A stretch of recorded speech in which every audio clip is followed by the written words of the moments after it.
Joe Kantz is an associate auctioneer at the Beaver Springs Auction House. So I think the most fun that I've had here at Beaver Springs Auction Center so far is we sold an estate 2 months ago, and we sold some handmade quilts. And there were some family members here. And it got to be really exciting because I sold the one quilt. The first bid was $350, and I took it in $25 increments from there, and we went up to $2,000. That was fun. And it was kind of funny because when we got done, it was obviously 350 to 2,000. It took a while to get there and knock it off. And when we finished up, everybody in the crowd applauded. It was like, that's never happened before. It was kind of funny to watch. But to me, the excitement of selling something is when you get that first bid and then you get the second bid. And then you just go and you keep going and you go as long as that's the great thing that I love about auctions. You can never pay too much if it's something that you want, because if it's something you really want and you know what you're paying for it, you can't pay too much. Rarely does something sell for more than what it would cost brand new.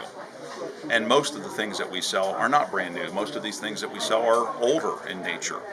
So, what is the value of a 1976 Mickey Mouse piggy bank? It's whatever you're willing to pay for it. Because to you, it might be the memory that you had having that as a child and having lost track of it for 35 years. And it's priceless to you. So that, I can remember one lady that sits here about 3 rows back. She was bidding on something one night. We were selling a lot of Pennsylvania House furniture, and there was something she really wanted. It was a step up for a bed, and she's a little bit older in nature, and she really wanted this item, but someone else really wanted it more so. And so I'd watch it go back and forth, and every time she'd bid, she'd sort of smile and like, I hope this is it. And then it would go to the next person would bid, and she'd go, oh, I missed it again. And she finally gave up because it got to beyond her limit. But the connection that you get with somebody is like you're really rooting for them, and obviously you want everybody to bid and be the winner. But there are some times where you feel sorry for that person because you can see in their face that they just wanted it so badly, but they couldn't quite get there because it was just beyond their budget. And so there's some emotion involved in selling too. Sometimes you get caught up in the emotion. Now 20, 22 and a half, now 22 and a half. 22 and a half, I have $20 would give me 22 and a half. 22 and a half would give me 22 and a half. 22 and a half would give me 22 and a half. 22 and a half. So $20. What got you into this crazy game?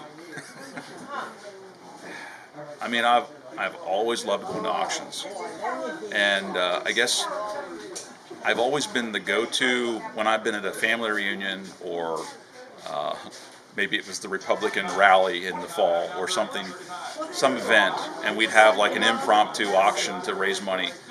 I would always get voluntold that I was going to be the auctioneer for that event, not having a professional auctioneer there, obviously, and not getting paid to do it. And so I always somehow became the auctioneer of that event. Never thought that I'd do it for real.